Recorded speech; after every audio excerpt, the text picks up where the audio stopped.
The story of the Cornhusk doll.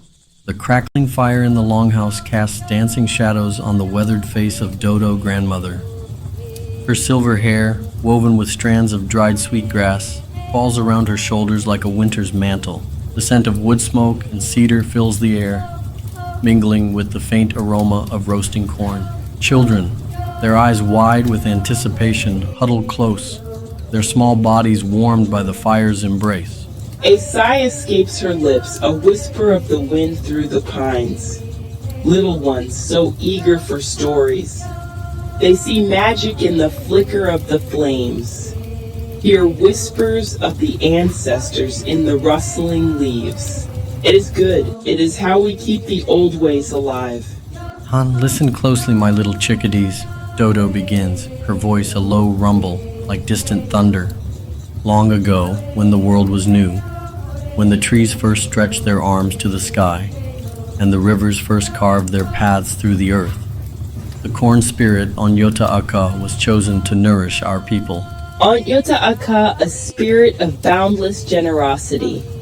She gave of herself freely, asking nothing in return, a lesson we often forget. Onʌyota'a, with a heart overflowing with kindness, fashioned dolls from her own husks for the children. Imagine them, little ones, Dodo says, her eyes twinkling, fragile yet strong, smelling of sun-warmed fields.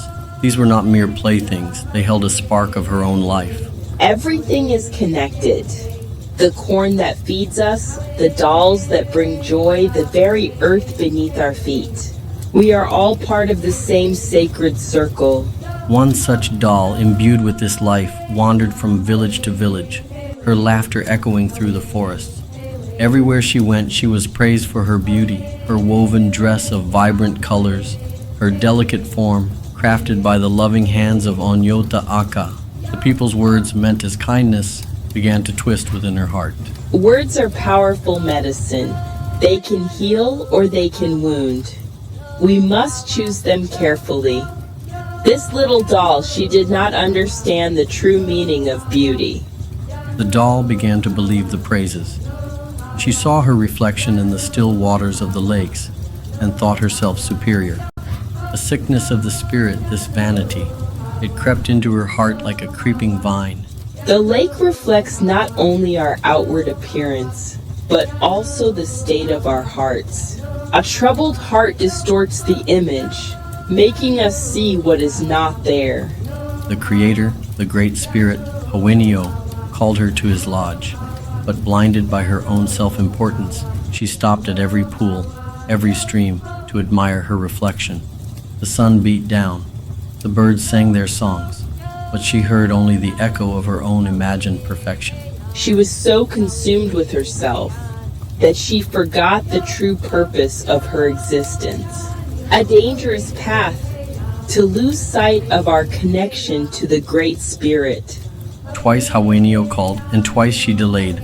Finally, he spoke to her, his voice like the rumble of distant thunder, reminding her of the importance of humility. For a time, she listened, but the whispers of praise were too tempting. The vanity returned, stronger than before.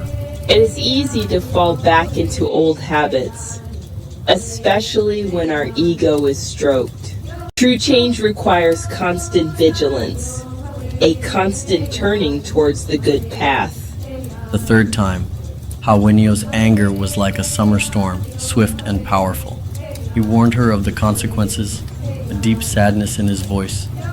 This time, when she looked into the water, her reflection was gone. Her face, the feature she had so prized, had vanished. No eyes to see the beauty around her, no mouth to speak kind words, no nose to smell the fragrant earth.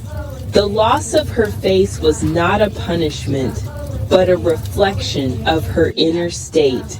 She had become so focused on the surface that she lost her true self. She went to the children, her heart heavy with shame. They still played with her, their innocent laughter a bittersweet melody. But she knew that her vanity had cost her dearly. She would forever wander without a face, a constant reminder of the importance of humility. Even in her faceless state, she was still loved. This is the enduring power of connection, of community. Even when we make mistakes, we are not abandoned. Dodo's gaze sweeps over the children, her eyes filled with a deep wisdom. And that is why, to this day, our Cornhusk dolls have no faces.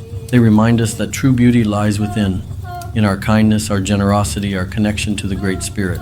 Vanity is a fleeting illusion, a whisper in the wind. Humility is the strong root that anchors us to the earth, to our ancestors, to each other. May this story stay with them, a seed planted in their hearts. May they grow to be strong, kind, and humble, walking the good red road. The fire crackles, the shadows dance, and the children sit in thoughtful silence. The lesson of the faceless doll etched into their young hearts. The scent of roasting corn fills the air, a reminder of Onʌyota'a enduring gift, a symbol of the interconnectedness of all things. The implications for the human condition are clear.